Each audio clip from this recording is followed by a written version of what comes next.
Hi, my name is Ankur Shah. I was most recently the CFO of Careem, which is a ride-hailing startup here in the Middle East, and has now become a platform for consumer internet services, in particular mobility and payments. We transport both people as well as things around the region, and more recently have begun to leverage the relationship with customers into providing a more convenient method of paying for things. We operate in more than 16 countries and 100 cities around the region. And the company grew from really nothing in 2012, 2013 to becoming one of the largest consumer internet platforms in the region through 2019 and 20, with more than 30 million registered customers and more than 2 million registered captains or drivers, north of about 3,000 employees, including contractors and call center. We've raised north of $600 million across 6 funding rounds, and of course, most recently exited by partnering with Uber in 2019 to sell the business. So ideally, you should not rely on an event like fundraising to change the way that you think about investing your capital. Ideally, you have a plan that's working and your business is growing along the way, and you're raising capital to support that growth as you go along the way. Now, real life is obviously not that clean, and so you may need to make certain decisions around conserving your capital prior to fundraising, and then perhaps relax those constraints after fundraising.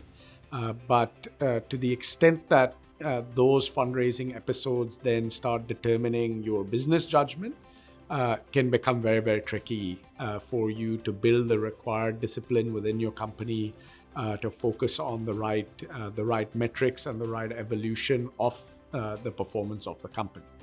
So what does that mean? And in general, I think that means that your top line growth continues to accelerate for less and less money over time, i.e., the cost curves that you have, or the lines of the P&L below the top line, continue to decelerate as a percentage of that top line, right? So that over time, your growth increases beyond your cost base, and you're truly achieving some leverage benefits and scale of the technology that you've built or the business that you've built. And that extends from all lines of the P&L, such as your cost of goods sold, your pricing function, or technology around AWS costs, for example, in a large, high-frequency, large transaction volume type of business,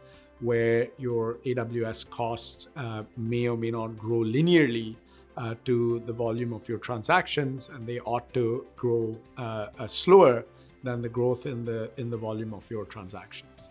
So over time, ideally, you find a business and a partnership with a CFO that allows you to evaluate all the various lines of the P&L, as well as the various lines of the business, as well as the various markets that you operate in, where the quality of your P&L is improving, both in terms of your ability to get growth, i.e. more customers and better retention, with increasingly fewer dollars spent to both acquire those customers and retain them, as well as service them with the product that you've built. One example of where this capital allocation becomes very important is in deciding in your budgeting process where to invest your money. Should you invest it in high growth markets, in low growth markets to give them greater possibility of achieving growth, or equally across the board, depending on where you feel your business needs the most capital? Now, One way of thinking about this is to segregate your markets by their growth potential or by their profit potential.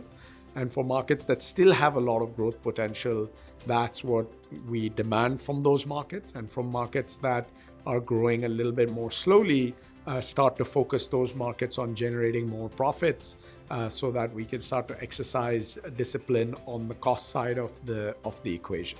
So the question really is, at all times, how do you get the biggest bang for your buck? If you're focusing on growth, then how do you get the biggest bang for your buck in terms of growth? And we ought to then make sure that we're leveraging the dollar that we invest for the maximum growth possible. Or if we're focused on profitability, and that doesn't have to be the same for each market or for each business line, then the question is, how do you get the most profitability for every dollar invested at every line of the P&L along the way?